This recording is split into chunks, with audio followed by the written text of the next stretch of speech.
Welcome back to PR After Hours. I'm your host, Alex Greenwood, bringing you your weekly cocktail of PR and marketing tips that will help you and your business.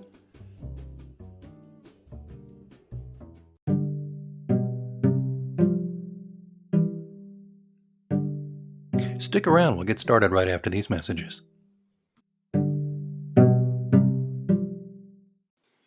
Hello, listeners. It's me, Alex, from PR After Hours. I hope you're enjoying the show so far. And I wanted to talk to you just for a moment about the way I get this show right into your earbuds every week.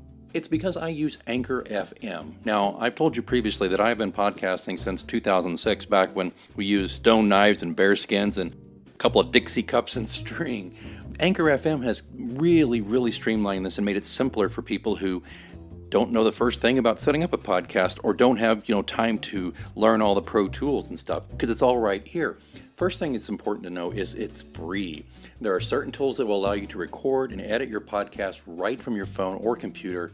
Anchor will then distribute your podcast for you so it can be heard on Spotify, Apple Podcasts, and many more. That's huge. Distribution is a big pain in the butt, to be honest with you, so it's really great Anchor FM can do that for you, and you're not paying hosting fees. That adds up every month. It's everything you need to make a podcast all in one place, so download the free Anchor app or go to Anchor FM to get started, and be sure to join me in the virtual cocktail lounge on PR After Hours.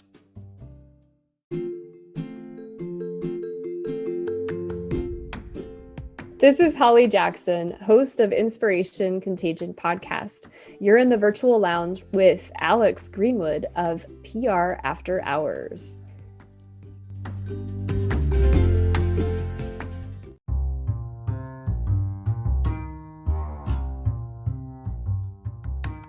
Friends, if you're an aspiring writer, and if you're listening to Mysterious Goings On, you may just be an aspiring writer. You want to learn a little bit more about the world of publishing? I want to welcome you to the Oasis. It's a live virtual writers workshop on Saturday, May 1st, 2021, tailored to the needs of the aspiring writer. This 4-hour Zoom workshop features 4 speakers with a century of combined experience in the writing and publishing realm. In fact, here's who we got on the ballot. It's Leanna Brunner talking about where do I start my publishing journey. Then you got me, Alex Greenwood, doing red alerts for writers. Then you go into self-editing with Tiffany White and book formatting with Les Lynham. This is everything you need if you're going to start the self-publishing independent writing journey all in one spot. And best of all, you can join us from the comfort of your own home. So register today, then pour yourself a cup of coffee on May 1st and get ready to delve into an exciting experience that will inspire, inform, and invigorate you as your publishing journey begins. Cost is only $25. We accept all major credit cards. There's a link in the show notes, or you can go to Write Central. That's write-central.com/events, and you can find the Oasis there. I hope to see you at the Oasis. I have been remiss in getting probably, and this is not something I'm saying just because she's right here listening at the other end of a Zoom, but I've been remiss at getting one of the top, most respected people in their field who happens to be in my, Rolodex, for want of a better term. I have not gotten her on the show yet because, one, she's extraordinarily busy, and two, I've just been remiss. So I'm going to make up for that today, because today here in the virtual lounge, we're going to welcome the freelance rock star herself, Julie Cortés. She is an award-winning advertising and marketing copywriter. She's run her own freelance business for more than 20 years. She's best known as the founder of the Freelance Exchange of KC. She's created her own much-needed college-level course, Freelancing 101, and teaches as an adjunct professor at the world-renowned Kansas City Art Institute. She's recognized with awards dozens of times over for her work. I've lost count. I just see it and go, oh, it's Cortés. An award. How nice. Leadership, volunteerism, and community involvement. She's a freelance rock star, as I said. She's regularly sought out for media interviews, public speaking, and professional coaching for freelancers, as well as those who hire them, even more importantly. Cortés is loving life, living out her passion, and helping others succeed, and she's rocking the virtual lounge. Julie Cortés, welcome to PR After Hours. Thank you so much for having me. What a blast this is. I've missed seeing you. We used to get, what was that? We used to do cocktails or something every now and then. Like in person, a little happy hour thing. All right, I'm telling you, once I get the shots and the arms thing going, and you do too, I'm going to be asking you to meet. We'll meet in the middle. We were talking offline about, we both live like I don't know, 100 miles apart, technically. She's on one end of the Kansas City Metro, and I'm way on the other. And anyway, but it's so great to have you here. And I know you're busy being a rock star and doing your thing. So I'll jump right in here, Julie. Sure. I think that there's a couple of top things I want to talk to you about first. And the first thing is, for me, is I love to get rid of misconceptions, okay, when I talk to people. And I think you and I have had this discussion over drinks at least twice, where the word freelance or freelancer, there's some baggage tied to it that maybe isn't, one, fair, or two, true. Fair enough? Fair enough. What do you think? Yeah, totally. So I feel like this stems from like an age-old stereotype, if you will. Many, many years ago, freelancers were viewed as, just those who couldn't find a job, or those who were in between jobs, or those weren't good enough to find a job. And it's, today things are totally different. Today, so many of us want to be doing this as our careers. We choose to be doing this as our careers. And, it's time to get rid of the stereotype, because I have so many friends in the industry who are freelancers, but they refuse to call themselves that. And I'm like, okay, but if we all bond together, we can elevate the image, of the term freelance or freelancer, then I think we're all going to be better off. And to be fair, 20 years ago or so, when I first heard that it had a negative stereotype, I kind of made it my personal mission to rectify that, because I noticed that there was this huge void out there for freelancers, a void in education, in community, and even respect. And so, I think the more that we can bond together, the more that we can educate one another and make sure that we are becoming savvy businessmen and women, I think we're all just going to be better off in the long run, quite honestly. I have such renewed respect and understanding for it, knowing you and being on both sides of it. I mean, I started my business 11 years ago, and solopreneur, whatever. But I always positioned myself as an agency, because I would flex up with other contractors to get. And then for a few years, I actually hired folks for a few years, and then realized that was madness for me. It just was not a good fit for me, because I spent all day making sure that everybody else got paid but me, and everybody else could go home at 5 o'clock but me. So that just didn't work for me.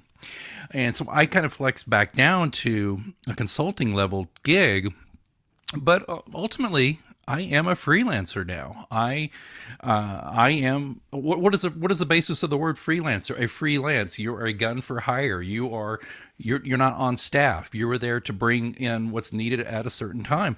So I've always been reticent to say freelancer, but I think you've done a really effective job, particularly in our neck of the woods, of making it not only, okay, acceptable is the wrong word, making it more mainstream, but making it more respected. You've done such a great job with that. So thank you.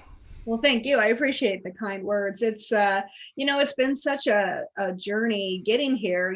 I still run my freelance writing business, but, I'm also, an advisor to the board for the Freelance Exchange. I've been doing that for 18 years. I now teach freelancing at the Art Institute. I'm coaching freelancing, or freelancers. It's one of those things where the term, it is what it is. There's 101 different terms that you could label yourself, right? You could be a creative mercenary. That's one of my favorites.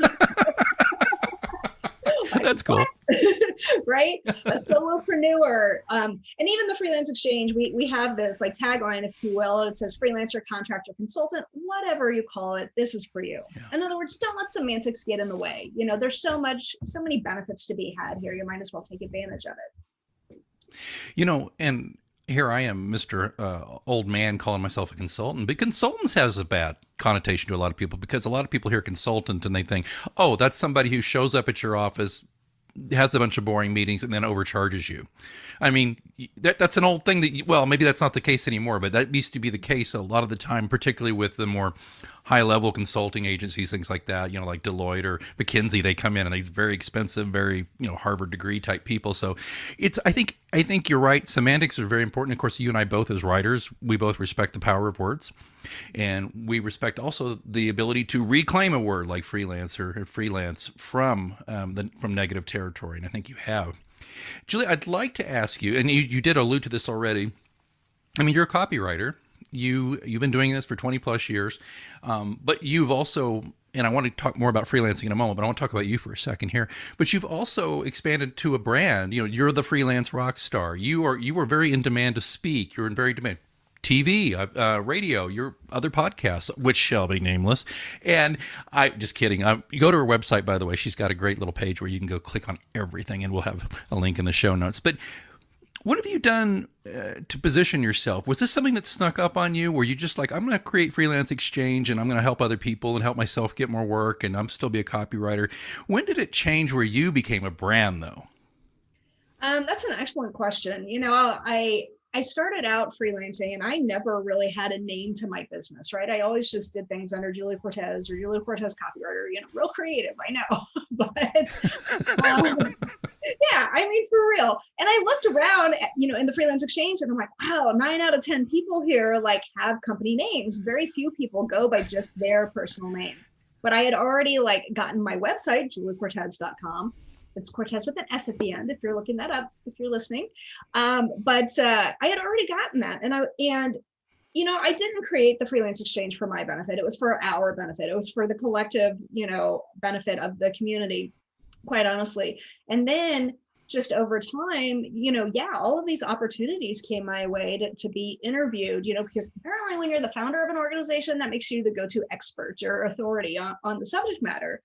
All these opportunities came my way. I started speaking at the local colleges, and then it dawned on me, and I was like, dang, this really needs to be taught in school. I'm just doing a 1-hour presentation here, and this could be an entire semester, if not more, full of content. And long story short, I ended up getting picked up by the Kansas City Art Institute, which is such a trip. Because if you had asked me 10, 20, even 30 years ago, hey, Julie, do you ever think you'd be a college professor teaching a business class at an art school? I would have told you were freaking nuts. No way, right? But I love it. I love it. I'm starting my 5th year now with my Freelancing 101 class, and that's been a blast. And then by default, telling my friends in the industry that I was doing this, so many of my fellow freelancers were like, oh, Julie, that sounds amazing. I should come sit in on your class. And I'm like, sit in? Well, not necessarily, but you can enroll, go back to school, pay for it, right? And nobody wants to do that at this stage. So I was like, hey, Cortés, light bulb moment, right? Why don't you open up a coaching arm to your business so you can offer those same lessons, but just to your professional peers? Awesome. So I did that. And then, of course, more speaking engagements came my way, too. So not just on the local level, but regional, national, and then even just had my first international speaking gig last fall. Well, we were still in the pandemic, so it was all online, unfortunately, but it still counts. Yeah, it still counts. But long story short, so there really was just so much more to the Julie Cortés brand than copywriting. I'm doing so many other things that I had to rebrand. It was no longer Julie Cortés copywriter. Now it's Julie Cortés Freelance Rockstar. And everything that I do, every arm of my business has something to do with freelancing. So it just kind of made sense and it fit in with my style. So I was like, yep, let's go for it. So I did. That's fantastic. Well, I love that because you've innovated and you've innovated based on yourself and your experiences so well. And but again, I know you still are a copywriter. You still do copywriting work. There's still some bread and butter to be made there, and that's good. So you're still available for that kind of thing. Well, since most of the people who listen to this show are already established, probably working at a firm or an agency or own a business, I'd love it if we could just talk for a little bit, a few tips you would give business owners or people who maybe they're on PR staff somewhere and they might want to bring in a freelancer to help. Are there some tips you can give them on how to get the most out of a freelancer while also respecting their professional boundaries? Sure. I think, for a lot of these situations that we run into, it's agencies or business owners aren't necessarily familiar with how it works, right? So there is a learning curve, and I would hope that the business owner, creative director, whoever is doing the hiring, would be humble enough to know that they don't know it all. So number one is finding a freelancer, right? Where do you find a freelancer? Of course, you can go onto some of these, we won't name them, platforms that completely devalue the profession and, really just, the work goes to the lowest bidder. And I don't want to compete with somebody who's charging $8 an hour, nor should I have to.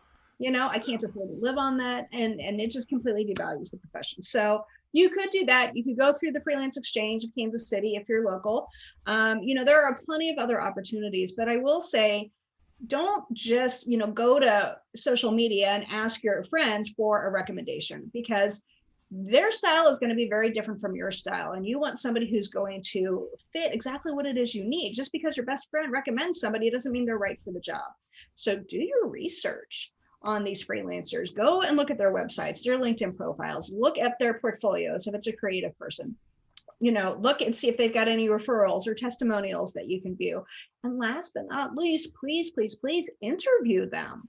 Have a face-to-face conversation, or at least over the phone. Now everybody's familiar with Zoom conferencing now, so there's no reason why you couldn't do a video interview, but interview them, because personality is so much. You have to make sure that you jive with the other person. You can't just hire them because you think that their work is going to be the best. You want to have the best working experience going forward. So that would be my first tip.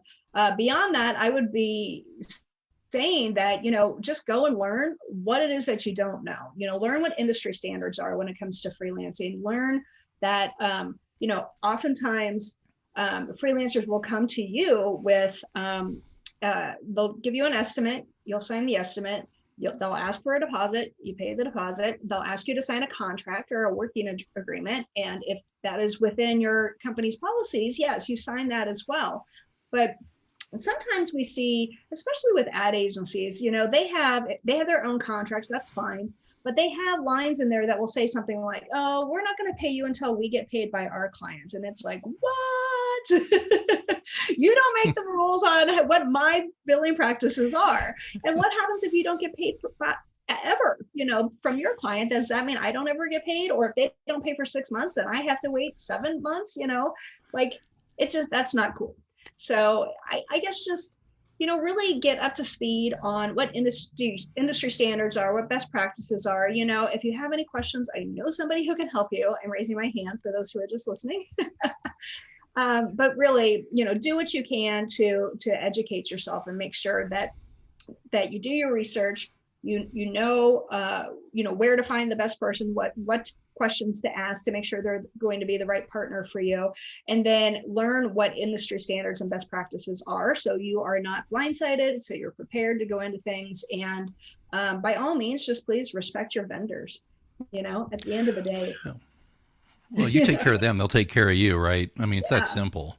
Yeah. I did see one, I didn't bid on it. It was a proposal. And it was like, we're a startup. We don't really have any money, but we'll give you equity in the company. And I'm all like, I can't eat equity in your company, and I may be looking at the next Google and don't know it. And I don't care. You know why? I don't have 20 years to wait for you to be the next Google, whatever. So I get that too. And I think it's vaguely insulting. Let me ask you something about the freelance market, though. You've touched on it a little bit, and I'd love your thoughts here. And this is by no means disrespectful. I just speaking of international, I just did a conference over Zoom for India. There's a lot of freelance stuff coming in from India. A lot of come-ons. I don't know about you, but I get come-ons for content creation, apps, website, all this stuff from India. And I've actually worked with a couple of vendors who were superb, and their price point's way lower. But I'm just wondering, is this having maybe a wage deadening effect yet that you've seen for your work or for others in the freelance sphere? That's an excellent question. I feel like the people who really buy into those platforms, they're all price conscious, and I can't knock that. I totally understand that. But at the end of the day, you get what you pay for. Right? It is what it is. It really is. So, for example, I have a freelance friend who has worked with people over in India as well. They're fantastic. They're super, super cheap.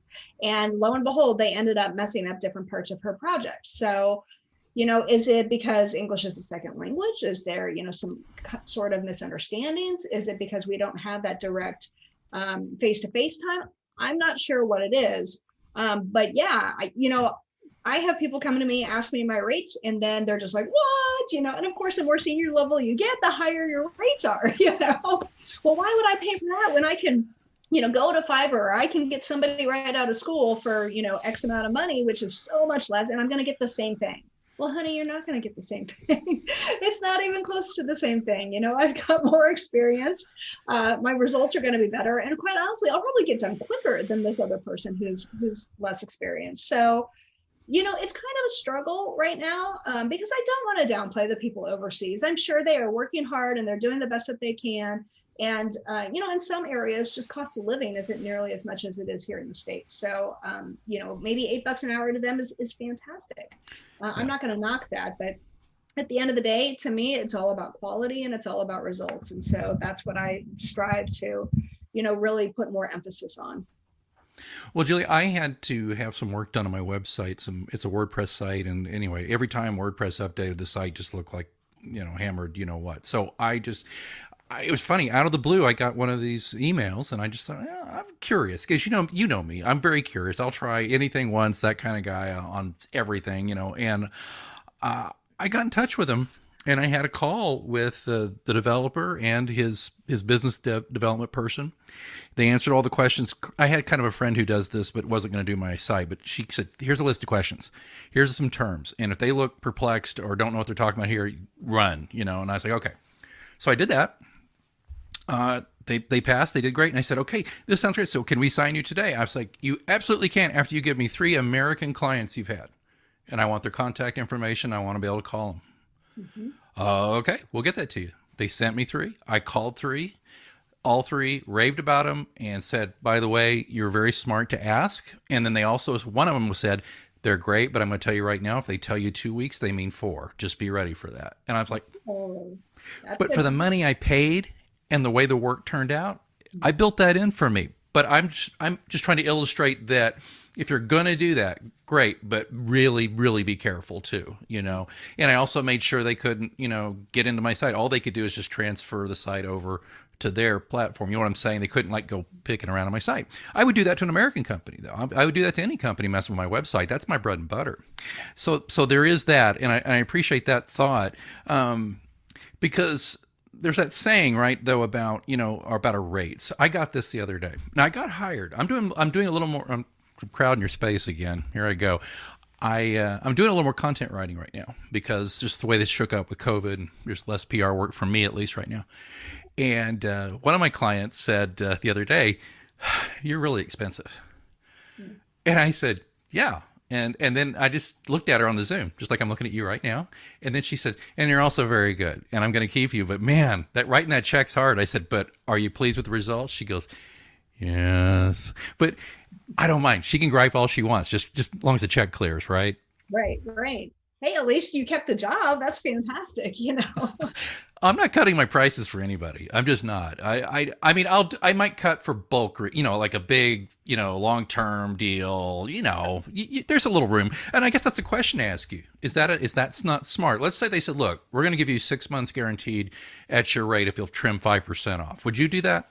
Yeah, absolutely. In fact, I think that's almost expected, quite honestly. But you have to be really careful with stuff like that. I'll tell you, many years ago, I used to get a lot of those prospects coming in the door saying, hey, Julie, we have so much work to do. We want to hire you as a contractor, and we're going to give you 30 hours a week for 3 weeks.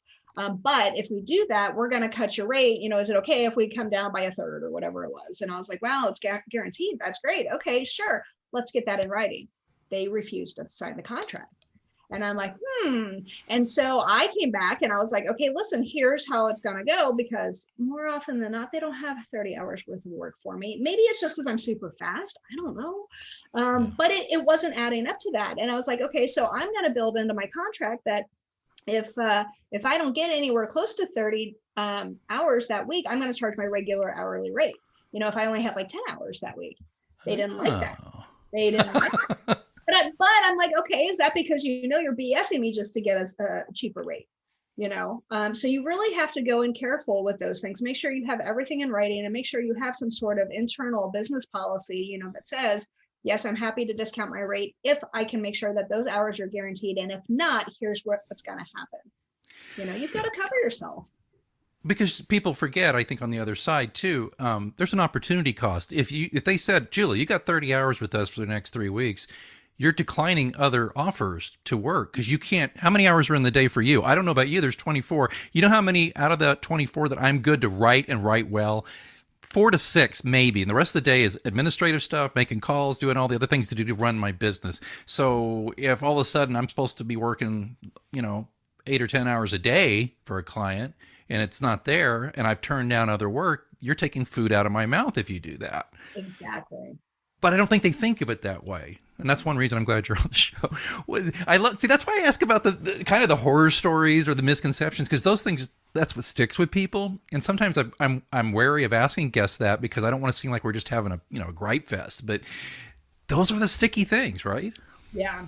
Yeah, absolutely. And I've had agencies have me come on site and, again, they asked me to cut my rate, but hey, Julie, you're going to be on site for 2 weeks straight, 40 hours a week, will you discount your rate? Sure.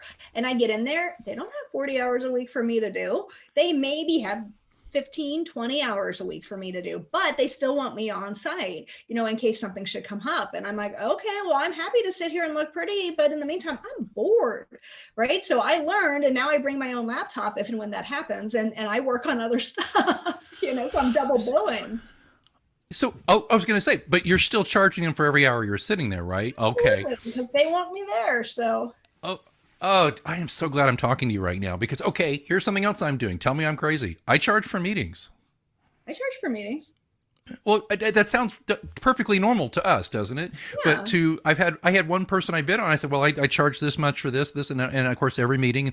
Well, meetings, no. I'm like, no, that's work. Sorry. It's so funny. It's so funny. I figure my time is my time. And that doesn't matter if we're on the phone, if I'm composing an email to you, if we're in a meeting, all of that is billable hours. Now, the only time I won't charge for a meeting would be like an initial discovery meeting, or if they're kind of interviewing me to make sure I'm the right person, But absolutely. Let's say we meet for coffee and it's an hour-long meeting, and the first half is they're interviewing me, and then they decide, yes, I want to hire you. Great, let's go. And then we get started. And that last half hour is all, me taking notes and learning more about the project. I charge for that last half hour. So. Well, I do something too. I don't know. And I'm curious if you don't have to say, of course, if it's something that's proprietary, but I use Harvest just to make sure I'm tracking every minute of what I'm doing for every client. And I saw it. I think there was an eyebrow raise when I charged like a minute or two for responding to an email, but I had to stop and go look at the email and formulate an answer. But it's just my habit. As soon as I go, I turn it on, right? But one thing I do in that regard, though, I think is beneficial to me and the clients is like, again, Julie, you know me kind of well. I'm fairly gabby, right? I mean, yak, yak, yak, right? Well, of course, you and I both, we love to chat. We love to talk. I realize, too, that sometimes the client will book like a 30-minute meeting, and if I just start gabbing, they start gabbing, it's not really work. So I'll lop off a few minutes just in good faith because, and one of them mentioned that to me. I said, well, you don't pay me to talk about the weather and, what a headache I have or whatever. So I lopped that part off. I think that's a good faith thing to do. Sure. Yeah, I think that's fine. But again, you got to be careful with stuff like that. Like, there was a gal who called me and we started talking about work. I thought we were going to be talking about work the entire time, and I had set aside that time to talk about work. And then she starts telling me about how she just broke up with her boyfriend and it was basically a sob fest. And I'm like, well, I have other work to do. So I ended up billing for that hour. Now, I don't itemize my invoices. And I will tell you, in 20 plus years of freelancing, I've only had one client come back and ask me to itemize an invoice. That's it. Wow. Everybody else just takes my word for it, and which is great. And and I'm honest, but at the same point in time, I've learned over the years that clients really don't care about an hourly rate. What they care about is the end all be all price, right? And so that's how I do my estimates. I end up doing a project estimate for people. And that also helps, them not compare me apples to oranges, right? To somebody right out of school. Well, why should we pay you your rate when we can get this for $25 an hour? Oh, okay. I can't compete with that again. But I think that helps. And so I just lump everything into one rate, and I'll put on my estimate. I'll say, here's what this estimate includes: meetings, whatever, writing, concepting, revisions. But then come time for the invoice, no, I just list what the project was. Here's how much you owe me. Boom, done. Okay, you can see the wheels turning, right? Well, let me ask you this. Okay. There's no reason in the world I can't still track extremely detailed stuff. Obviously I will, but just you're saying, Alex, they don't need 3 pages of this. Just say, here's what I did in general. Yeah. And then I could put something on there. It's like, if you would like a detailed readout of what I did. Sure. let me know. Absolutely. I think I think you're wise. I know you're wise about this. That's a great point. Yeah, because it became evident to me last time I got an invoice out. There's like 3 pages to the invoice of just stuff I did, and they don't need that, right? They don't want to deal with that. I think maybe the reason I might have done it was a brand new client. I just wanted to show them that, every minute is accounted for. But maybe going forward, I don't have to do that. Thank you for that tip, by the way. You're welcome. You're welcome. But yeah, Yeah. I mean, there's so many things that go into our process behind the scenes. So there is some education there. And that's why I like to put it in the estimate. It's not just writing a blog post for you, but I'm also going to your meetings. I'm doing my research. I'm putting together a creative brief.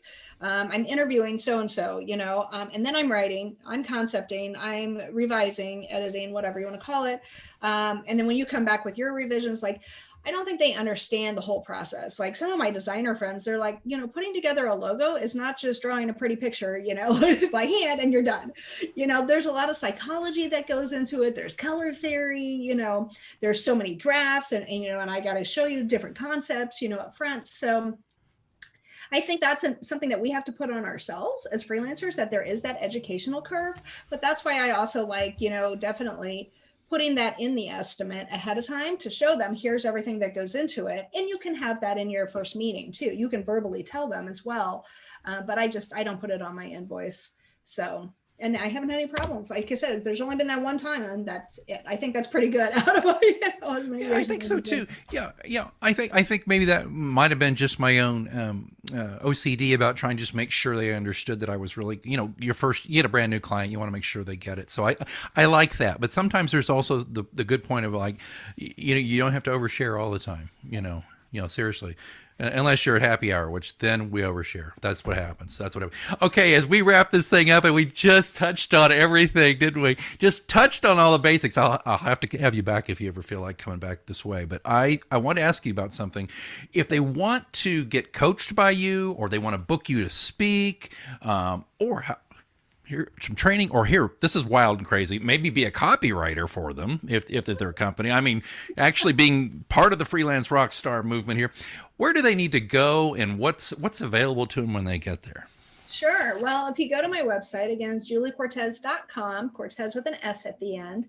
And you can find out all the information about my coaching and speaking. There's all sorts of stuff there. You can join. We have a group on Facebook called Freelance Rockstars. If you are self-employed in the advertising marketing community, I welcome you to come join us. We have a lot of fun in there. I share a lot of free tips and tricks. And it's just all good for education, community, and support. Oh, and we have freelance job postings too. So yeah, if you have any questions, you can follow me also on social media at KC Copy Diva. I'm on the big ones, LinkedIn, Instagram, Twitter, and Facebook. I do have a YouTube page, but it's not branded at KC Copy Diva just yet. That's coming. I need 100 followers, so on my new YouTube channel. So. Oh, that's fantastic. That's fantastic. Right now, there's a free PDF available? Did you mention that? Or? Yes. Thank you for reminding me. So on the homepage, or even on the contact page, if you scroll to the bottom, if you would like a free PDF, I'd love to give it to you. It's called How to Rock Your Solo Business. It's 7 steps, really quick and easy. Just fill out the little form and boop, you can download it right away. I'd love for you all to have it.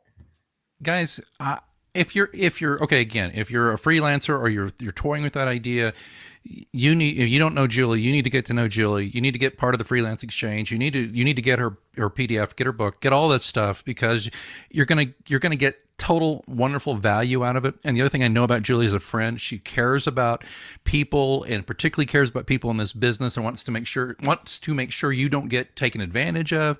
And then on the other side of it, employers, she wants to help you be a rock star employer to freelance rock stars like her. She wants to make sure you're not going to do the stuff that's going to tick off people. And the good ones like Julie, you get a couple of strikes with them and they're out of there. I'm telling you, I know her. She's not going to put up with any guff. So I'm just kidding, but mostly. So I think it's great. And I think you need to visit all the websites and all the links, which will be in our show notes at prafterhours.com. Julie Cortés, thank you so much for visiting us here in the virtual lounge. It's been too long. Yes, thank you so much for having me. This has been a blast. Oh, you know what that means? Looks like it's last call here at your virtual lounge for PR news, views, and interviews. Don't forget, you can ask me a question anytime. You can do it through our Twitter account, which is @HoursPR, or even better, you can send me a message vocally. I would love to hear your voice, and I'll answer it on the show. There's a link in the show notes. All you have to do is sign up through Anchor FM. It's free, doesn't take long. And you record your message, I get the message, I will play your audio, just give me your first name and the city you live in, and then I will answer the question to the best of my ability right here on the show. Don't forget to, if you're enjoying this podcast, you can support it and help increase the frequency and value of the show. Just consider being a sponsor for your brand or your agency or just yourself because you're like, I like this show. Or just drop a few coins in the virtual tip jar. Either way, there's links in the show notes. Please check that out. All of that, of course, being in the show notes where you're listening right now or at prafterhours.com. I see that they're turning up the lights. Last call is over, and I've got to clean up this virtual lounge. And until next time, I'm Alex Greenwood, and you've been listening to PR After Hours on Anchor FM.